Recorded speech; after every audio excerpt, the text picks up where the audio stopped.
Hello and welcome back to the channel. This is your host, Passport Nomad, and as always, before I get started with the content today, I'm going to ask you to please hit subscribe, like, and share so you can keep up on all my newest posted content.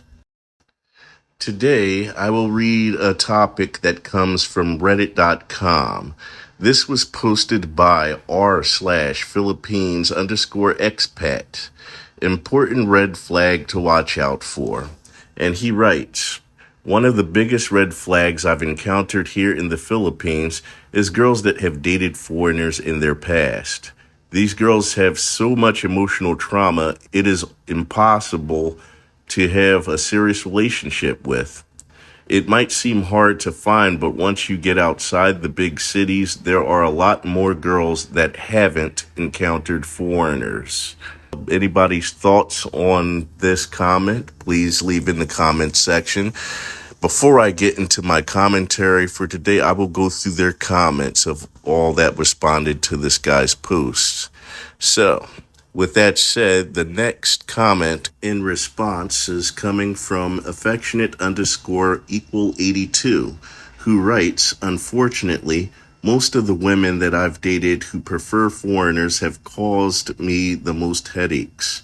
It's frustrating because their English is usually better than the average Filipina, but they tend to bring the most drama. Oh, really? And moving right along, we have OK Willingness 9619, who writes, do you see a fallacy in your assertion? So basically, by dating a local as a foreigner, in the event it doesn't work out, you will be traumatizing the girl. This is your take? Given this is fact and how often dating leads to nothing, you are still willing to traumatize someone.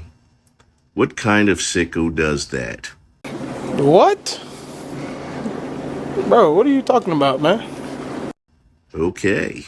Before going on, I just want to say these are not my thoughts. I am actually reading this from reddit.com from different people replying to the topic and to the other comments. So with that said, I'm going to move on to the next comment, and this is getting interesting. Next up, we have You Get What? I hope I pronounced that right. Who goes on to say, those girls had a trauma with their family/ex. That's why they mostly date foreigners. Do you guys agree with the statement they just said? Let us know in the comments. Moving on to the next comment. This next one is a long one from Backwards311, who says, look, man, we all have trauma.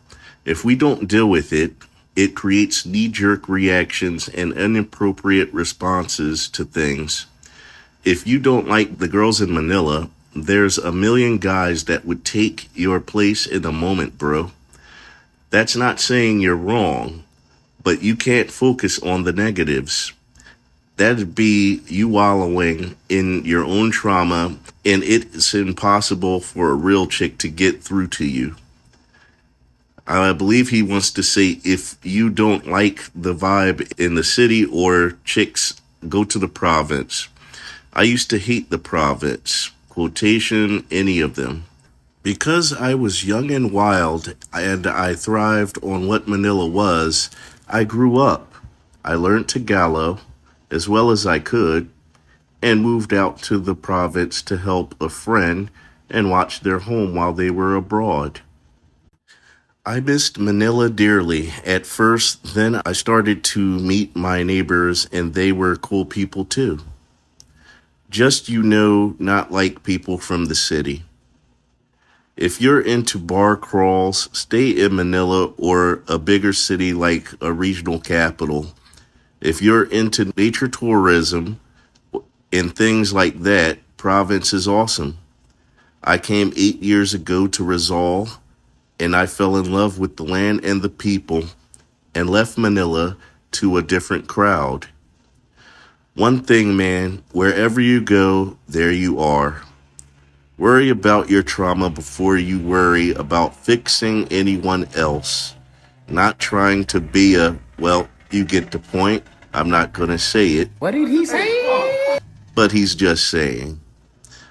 Moving right along, we have Miss Lucky Girl Angel, who says, so it's an automatic red flag if the girl has dated someone like you, a foreigner, because foreigners like you cause so much emotional trauma. Stop it. Get some help. Sana all.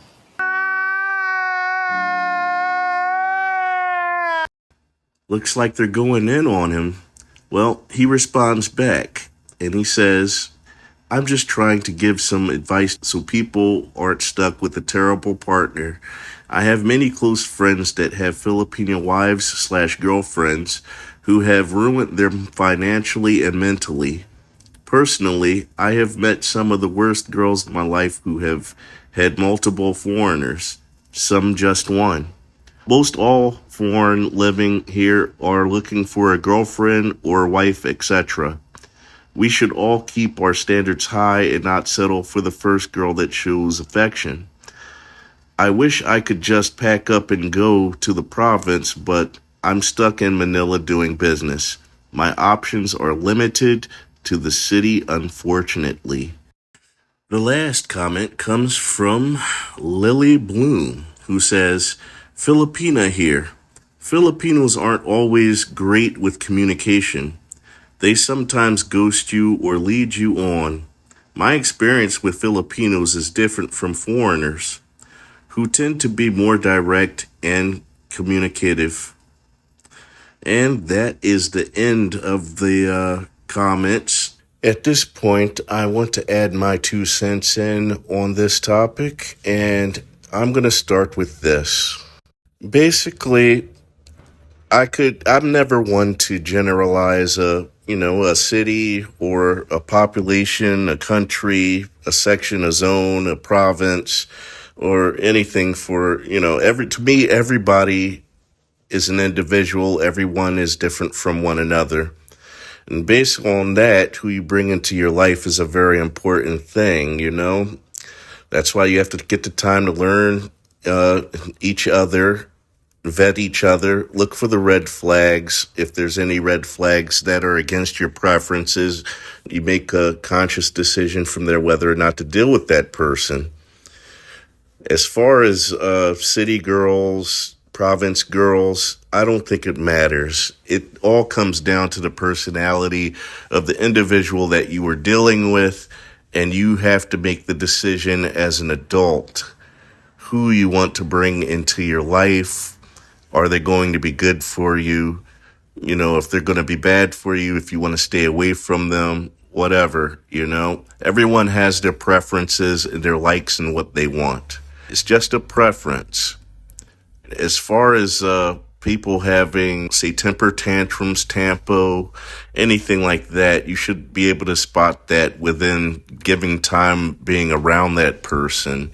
That's why it's so important to take your time to learn each other, the person that you're getting involved with. Once you make a conscious decision that you want to go into a realistic, serious relationship, take it seriously, take the person seriously, and understand each other's boundaries so that you don't offend each other. Communication is a very big key to the deal as far as that, and respect goes a long way. If you can combine all of those, you can find the right person that you're going to eventually get with. But just don't count off a whole population or a whole section, a whole, island of people, whether it's city girls, whether it's mountain girls, province girls, beach girls, island girls, whatever it is. You can't group them all into one generalization, because out of every one of those, you could be missing out on a really good thing.